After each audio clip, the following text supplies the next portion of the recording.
রোশনাইয়ের সম্পর্কে আরণ্যকের কথা শুনে চমকে গেল গরিমা। সম্পূর্ণ জানতে ভিডিওটিতে একটি লাইক করে প্রথম থেকেই দেখতে থাকো। গল্পের শুরুতেই দেখা যায় মনে মনে একটা কথাই রোশনাই ভাবতে থাকে, আমি কোনোভাবেই আর এই বাড়িতে থাকবো না। যখন এই বাড়ি থেকে চলে যাওয়ার মতন সিদ্ধান্ত হয়েছে তখন এই সিদ্ধান্তকেই মেনে নেব। আর তার জন্যই বলতে থাকে, স্যারজি আপনি আর এসবের মধ্যে ঢুকবেন না।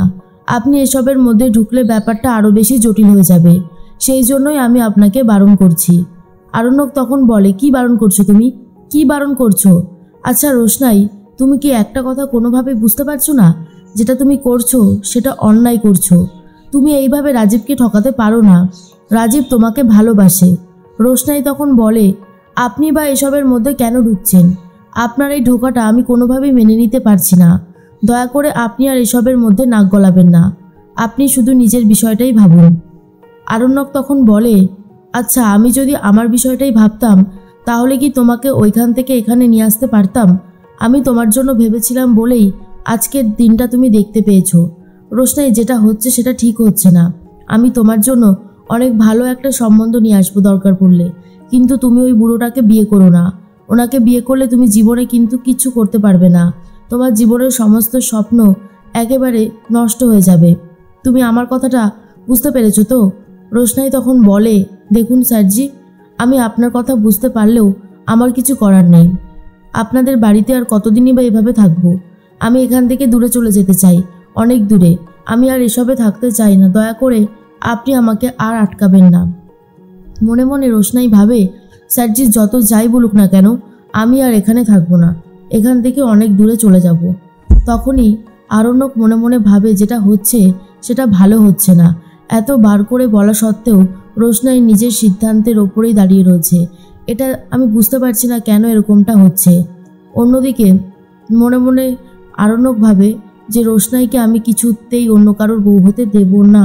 তখন আরণ্যক বলছিলাম তুমি কয়েকটা দিন এই বাড়িতে থেকে যাও, আর কিছুদিন পরেই তো আমার আর তোমার গরিমা দিদির বিয়ে।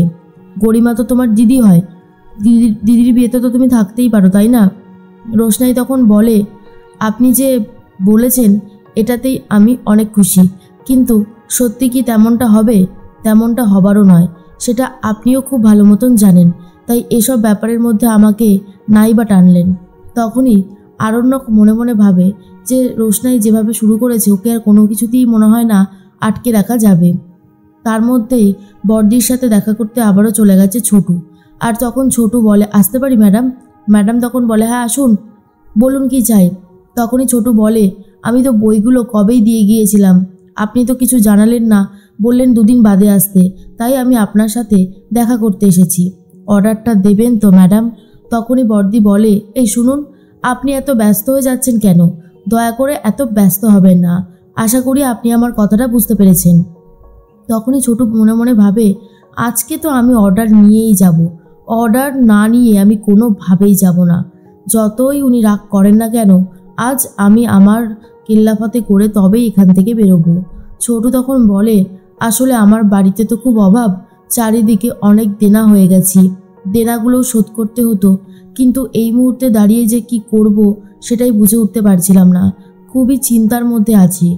তার মধ্যেই তখনই বড়দি বলে, তাহলে আমি কি করতে পারি? আপনি আমাকে কি করতে বলছেন সেটা বলুন তো। ছোটু তখন বলে, আমি বলছিলাম যদি ইতিহাস, ভূগোল, বাংলা বিভিন্ন ক্লাসের একটা করে বইয়েরও অর্ডার দিতেন তাহলে অনেক ভালো হতো। সেই জন্যই বলছিলাম আর কি। আসলে বাড়িতে এতগুলো বাচ্চা রয়েছে তো তাদের খাওয়ানোরও একটা ব্যবস্থা করতে হবে। বড়দি বলে, আপনার বয়স কত?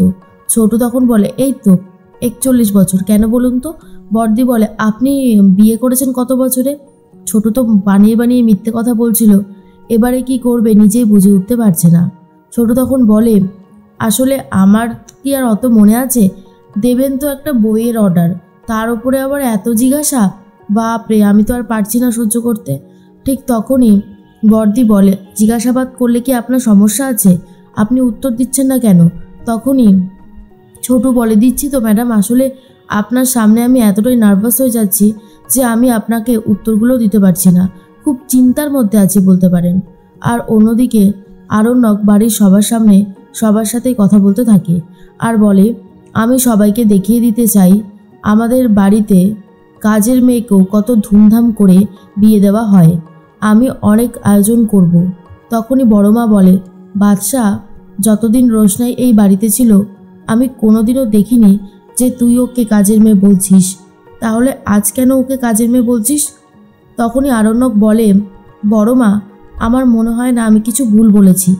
আমি যা বলেছি সেটা একদম ঠিক কথাই বলেছি।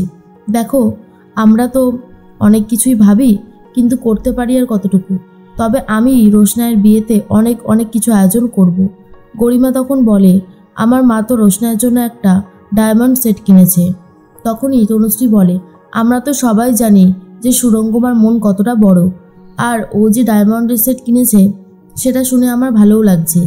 তখনই ঠাম্মি বলে, গরিমা, তোমার মাসির মেয়ে হয় রোশনাই, সেই হিসেবে তোমাদের আত্মীয় হচ্ছে।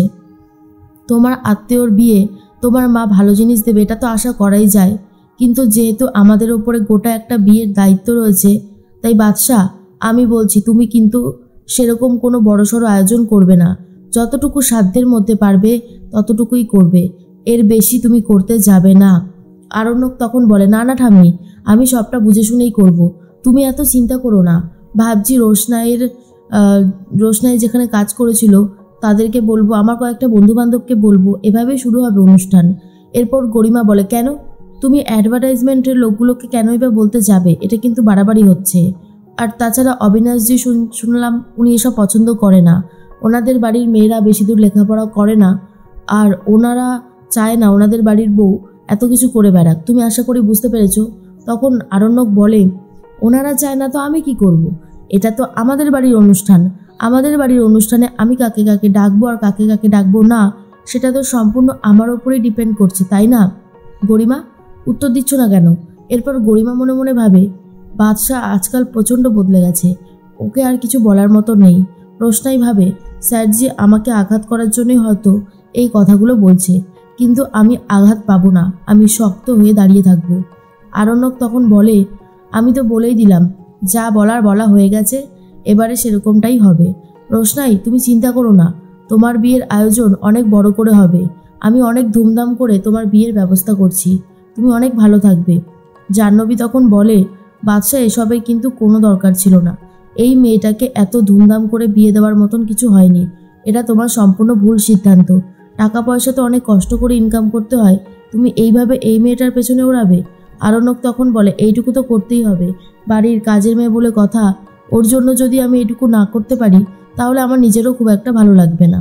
তনুশ্রী তখন বলে, আচ্ছা ঠিক আছে, তোমার যতটুকু যা করবার ইচ্ছে তুমি করো, আমরা কেউ বাধা দেব না। এসব শুনে তো রোশনাইয়ের অনেক খারাপ লাগে।